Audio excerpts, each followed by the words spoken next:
Well, good morning, everybody, and welcome back. Y'all are always asking me about alligators on the property. It's something people that don't really live in the state with alligators always seem to be curious about. So I'm out here getting tools ready to start this build this morning, and I hear what sounds like a gigantic alligator bellowing. I didn't realize we probably had them that big around the property. A couple neighbors have some big ponds and sogs right next to us. Actually, some of our water flows over and fills their ponds up, and it sounds like they have a huge gator over there. So it might be time to start walking around the property looking to see if we have any to show y'all. We'll do that on an upcoming episode. For now, I need that gator to stay over there, and I'm blinding you, gonna go get to work on that house.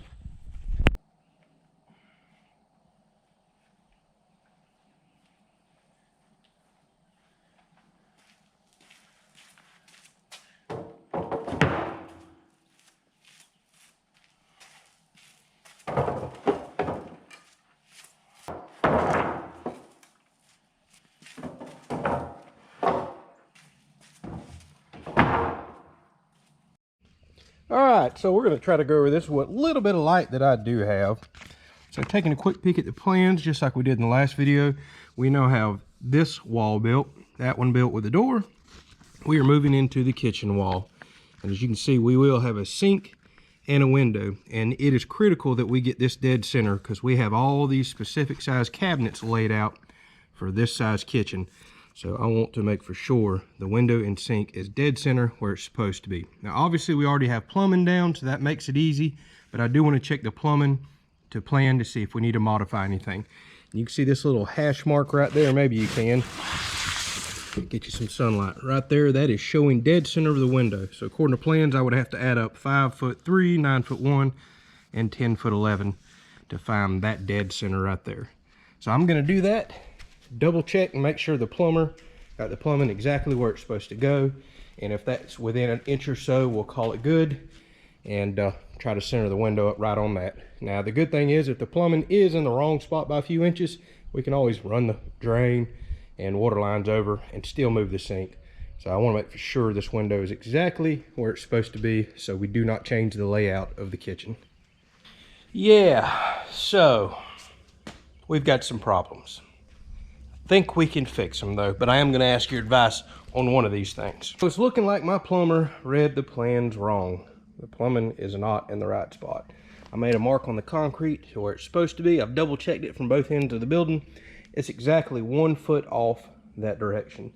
So it looks like he read all of the precise measurements correctly, all the inches. He just didn't add up and get that additional foot. I think I'm going to be okay here though, because we're doing a 36-inch wide cabinet. That's 12 inches off, so technically dead center of the cabinet would stop somewhere over here. I can run my plumbing underneath the sink cabinet and drain and all. I can make that work. So luckily that fits just inside that cabinet, because we have a different pull out over here that would not work with plumbing in it. It would ruin this cabinet. So barely escaped figuring that problem out. Just still wish the plumbing is where it's supposed to be. Here's the other problem. I panicked. I decided to go ahead and check everything. And I did check some of these rough measurements while everything was in the ground. And mainly I checked all this back here. I was like, okay, it looks good. The guys got this right. And I just double checked it again. It is, so I felt confident. What I didn't realize was, guess what? The shower drain, it's 6 inches off. That's quite a bit. It is 6 inches too far this direction. The plans call for the drain to be dead center of the shower. So this is where I'm going to pick y'all's brain. I know I can get custom fit shower pans, and we were probably going to have to do that anyways because it's an odd size shower, 44 inches by 72. I don't think that's common sizes to go get a pan. So if I want to put it dead center, the drain dead center, it's got to go right here actually. This is 6 inches. So I would actually have to chisel some of that concrete out.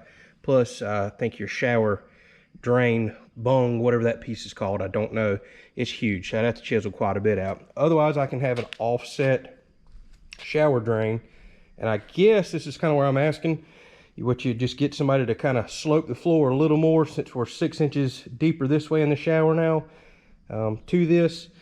What's some options there? I'm sure plenty of y'all have done custom shower pans and can let me know. Is that something that you would typically order with a slope for an offset drain? I already know that's somewhat possible. I looked online, offset drains don't seem to be a problem. I'm just curious about the slope. Or is this where you would pay a professional to come in and kind of slope the floor and I guess custom build a shower pan. I don't really know how it works. This is one of the things I was planning on subbing out. I don't really care for tile, don't want to do it. Want a professional job here. So I will wind up asking a professional, but I'm curious about y'all's thoughts on the drain being too far that way. Leave it where it is, have it slightly off-centered. I'm okay with that. I don't think you'd really notice it in the shower. I just want to make sure the water is going to drain properly. So let me know your thoughts on how to resolve that problem. As far as the rest of the plumbing, I went and checked it. There's only one thing that's a couple of inches off. That is this back piping right here. If you look straight down, you can tell it's slightly that way. That's no big deal. That is within 3 inches of where it's supposed to be under the sink. When it comes out the wall, you know, I've got to do a P-trap and sink drain and all that stuff. That's going to be absolutely no problem. Luckily, everything else, like say this wall, I cannot move. That's exactly right. All that over there is exactly right. So everything else I can work with. I'm more curious about this drain location and sloping the shower pan for good drainage than anything else. So I'd like to hear some thoughts on that, because I know plenty of y'all have done custom showers.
So this is turning out to be kind of fun. We have ordered a 48-inch long by 12-inch tall window to go in the shower. Because we are building a kind of a smaller bathroom, we wanted to make sure we had some natural light coming in there to make it feel a little bigger. A dark bathroom and small doesn't go well together. The issue I'm having is this pole's kind of in the way, and I'm trying to get the window as close to this pole and still have my jack stud, my king stud, and header, everything else that I need to be, while trying to get it as centered on the shower as I possibly can. It's barely going to fit, but it's requiring quite a bit of measuring to do so. It may be a little off center, but you would literally have to be in the shower, standing there looking. Not sure if you're going to pick that up or not, but I want to get it as close as I can.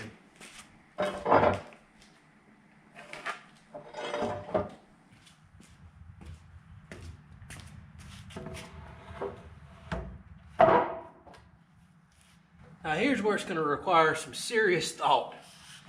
It's been challenging building these walls. I've had to try to really think ahead and not get myself in a bind.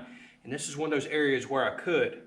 So because I want to get the window as close to center on the tub as I can, I've had to use my outside stud that's going to bolt to the 6x6 as my king stud, and then put my jack stud right to it. We're not going to have it anywhere out here. But because plans require me to lag bolt this to that 6x6, I can't have this in the way. So before I nail it in and get myself in a bind, I need to go ahead and mark out the 24-inch on center for the lags, drill huge holes in this stud right here that my socket will fit in, because the one that I'm ultimately bolting to the 6x6 is this one right here. So I need gigantic holes here to fit the socket, washer, and head of the lag bolt in, because it doesn't need to fasten this one. It wouldn't be long enough anyways. I'd have to go buy new hardware. So I guess let me measure that out, go get a real big drill bit, and hopefully get this spaced out right.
A lot of people brought up a good point in the last wall raising video. These tall walls really want to kick out on you. I don't really experience that with the 8-footers, but the 12-footers just such an awkward angle where you're grabbing. The bottom wants to slide and the whole wall wants to fall down on you and kick out. What y'all couldn't notice in that last video was I had nailed a couple blocks on the outside of the 6x6 to help with that. But then you're putting nails into the 6x6. I got to beat all that stuff back off when we're done. So today I thought I'd just clamp 6x6 on here. I think it's going to work great for keeping this wall from kicking out once we raise it here in just a minute. 1, 2, 3. It's going to try to kick out on us.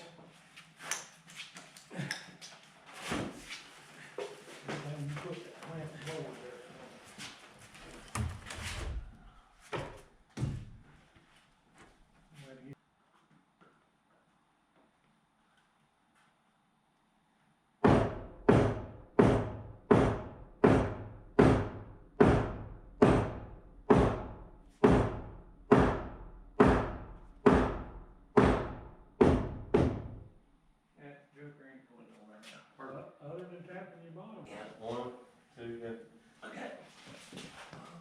Oh, this one here is like. Good thing you got that hole there.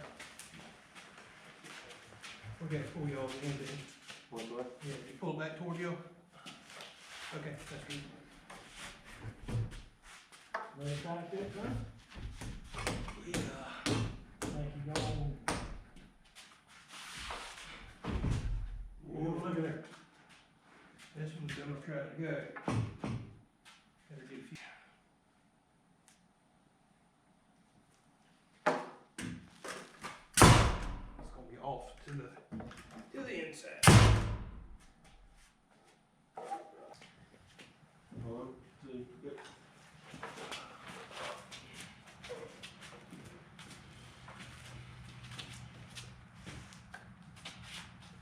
All right, let's get down there.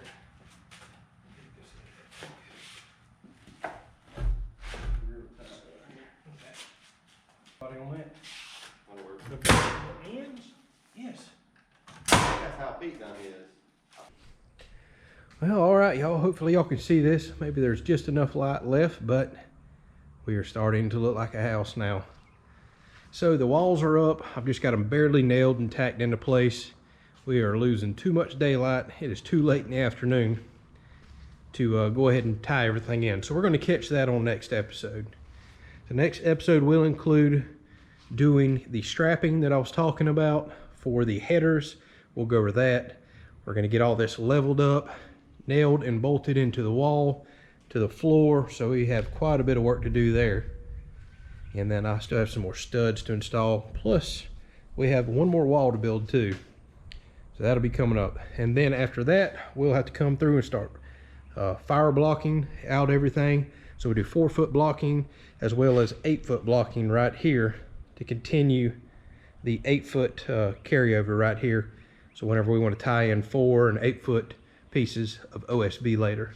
And we'll have to do the same thing over here as well. All right, well, hopefully y'all enjoyed it. I'm beat. It's late in the day. I'm so thankful family and a friend come over to help me raise these walls, because these big 12-footers are extremely heavy. No way me and Tiffany could have got those. No way at all. So it is so nice to build those on the floor and then raise for it once. I've never done that, and see what it looks like. It completely transformed the place. Now it's really starting to look like a house. We still got a ton of work ahead of us.